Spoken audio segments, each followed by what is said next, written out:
I had suffered, I didn't know throughout my whole life, of what they call depression, chronic depression. From the age of 4, I was extremely bullied, and it became a normal way of life, as I said. That led to so many things going on internally inside my body. So I had 5 fibroid operations, not 1 or 2, 5. 5 separate operations. 5 separate operations. The doctors couldn't understand what was going on what was going on in my womb area. As I said, I had this chronic depression, almost bipolar, they were saying, where I'd be up one day, but most of the time I'd be down, my moods. I had 2 breast cancer scares, so I was in and out of hospital. All these things were going on. Had a marriage failure, married and divorced within 2 years, start to finish.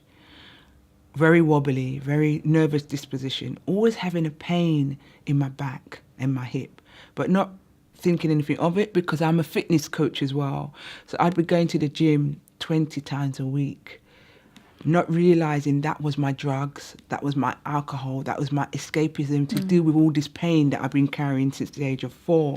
You're talking about the emotional pain. All the emotional pain that I've been carrying, all the disappointment, all the things. Because as I said, I didn't drink, I didn't smoke. You've got to do something, all of us, whatever it may be.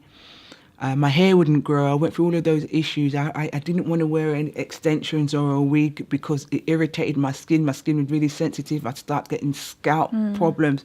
So I was a confused young black woman. At the age of 4, I was sexually abused by a family member between the age of 4 and 6. So I was traumatized. And because I was so traumatized and I hadn't shared it with anyone because it was our secret, he told me not to tell anyone. If I did, my parents would die, or my dad. I can't remember words of that effect, but it stayed with me. But I went into trauma.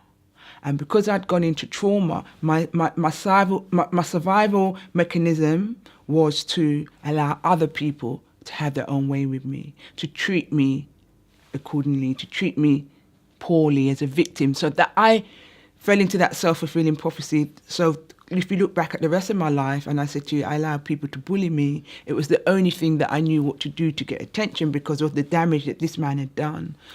So I was sexually abused between the age of 4 and 6, and that affected me. I'm now approaching 51. That affected me until I was 48. I remember having conversations with little Eryca and big Eryca, and little Eryca saying, come on, Eryca, fight for me, fight for me. You weren't able to fight for me at the time. You didn't have a voice, but you need to fight because I need to grow up. I need to grow up. I need to do the things that you never had an ambition about, the things that you never thought you could do. You really need to come into your own. That was little Eryca. Big Eryca was saying, and bearing in mind I suffer from depression, you can't do this. You may as well lay here.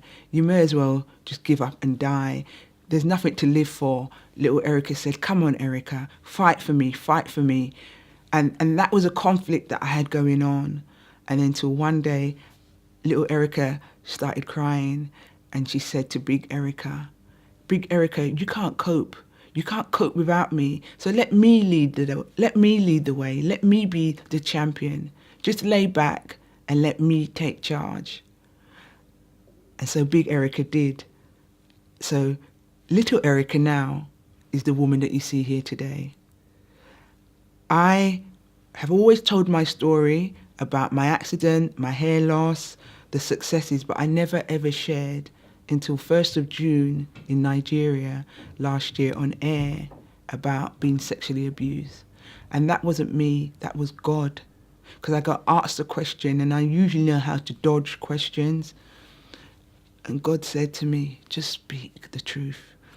And it's not even a year yet, so I've only been speaking about it publicly in the last few months.